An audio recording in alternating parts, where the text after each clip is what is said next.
Hello, my name is Erdem. We are Cubic FM, and we create a single access point for all your online music. We actually started our journey as a music discovery app within streaming services like Deezer and Spotify. We reached out to 200,000 listeners and became the #1 app within Deezer. And while serving across platforms, we experienced how fragmented the digital music space is. As users, even though we pay $10 a month for Spotify, we still use YouTube for songs that are not on Spotify's catalog or to share music with our friends, and continue to use SoundCloud for indie electronic artists, not to mention tons of blogs and discovery services we spend our time on. With Cubic FM, we create a centralized digital music experience in which we connect different sources within a single interface and help users build a globally accessible online music library. So that means your music is now accessible to anyone living anywhere in the world using any music service. So as you log into our product, you can connect your music services like Spotify, Deezer, YouTube, or SoundCloud, and we'll automatically import all your library. That includes your playlists, the tracks you liked, the artists you liked, anything. And we'll match your data all across these services. Let's say you import a Spotify playlist that contains tracks from Taylor Swift. Even after she pulls her music out of the service, those tracks would still be in your Cubic FM playlist and will be streamed to you from a different available source, such as YouTube. We proudly validated this vision at Midam Conference. It's an annual global music event where Cubic FM was a winner among 30 final startups. And thanks to the connections we made, we're now in talks with Warner Music to reapply the technology we built with the services they provide. It's been 4 months that we launched our standalone product. We passed 5,000 registered users and 1 million streams, and continue to grow our base by more than 15% every week. And this growth is majorly driven by traffic from social networks and referrals. In the short term, we monetize this value we add with affiliations, where we get about 5 to 7% of download and subscription revenue. And in the long term, we want to monetize the Cubic FM API and the platform, where we help developers and companies build music services from a single place that will work all across platforms, targeting the $18 billion digital music market with 30% of transactions. We're a team of 4 working together for the last 3 years, and Cubic FM is our second startup on music. We are music enthusiasts and amateur producers ourselves. We believe that streaming will change and shape the future of business models in digital music. And with Cubic FM, we're not betting on any specific winner, but seamlessly connecting all platforms to redefine the library experience for our users. And to enable this, we're seeking $200,000 to start expanding our team and boost our growth. And if you're as excited about this as we are, we'd love to talk to you tonight. Thank you.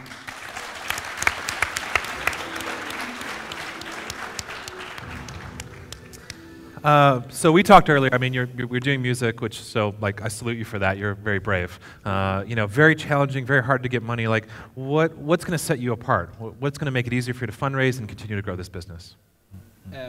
What we're doing is, music is a hard business, and we're not. The first advantage that we have is we're not paying for any royalties or CDN costs, because we're not hosting the music ourselves. We're streaming from the partners we have, like Spotify, like subscription services like Spotify, and user-generated services like YouTube. So our main advantage is that. The second advantage, I'd say, is the team. We're like producers ourselves. We're professional discoverers, I would say. We spend like major part of our day trying to discover songs and explore new music. And we're solving the problem that we're facing. We're not doing it as an aggregator business, but we're doing this to solve the problems of music creators, blogs, artists, help people curate music from different sources from a single place and pass this on to the mass of listeners. You need to use the microphone. Okay. Eat the mic. Okay. Use the microphone when you are trying to communicate. I'll do. Okay. What is going to happen when a music service takes a dislike to you? Now, what happened when Twitter built its ecosystem was that they built an enormous elephant trap for with their API developers. And then one day they just went, well, that's it. That's all, folks. And they shut the whole thing down and started taking control. At which point they had used all of those developers to create a fantastic ecosystem and lots and lots of users. Mm-hmm. So what happens to you when the people that you're trying to aggregate think, you know what, it's been great, but we're going to shut you off? Well, Actually, our primary concern is to not let that happen in the first Yeah, place. but what happens when they do? Yeah, you don't have control over that. We're not in control of that, but we try to push our data to these services as much as we can. Like, if any action you take on our platform will be synced with your music services once you connect them, and like we help them. Let's say you're just browsing the web and you discover new music. We help you push that data to your streaming services by matching. For example, you encounter a YouTube song.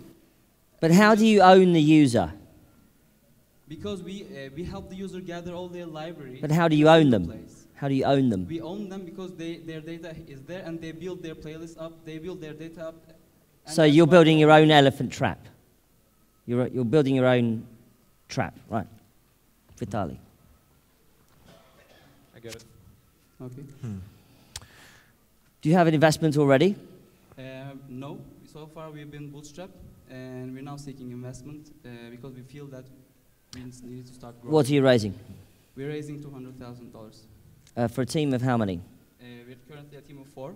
It will be one more resource for mobile, and we'll mainly spend the money on the team. Well, I don't know about you guys, but I really like this. I think this is one of the few companies that I've seen over the last couple of days that actually has a potentially scalable, globally scalable technology play.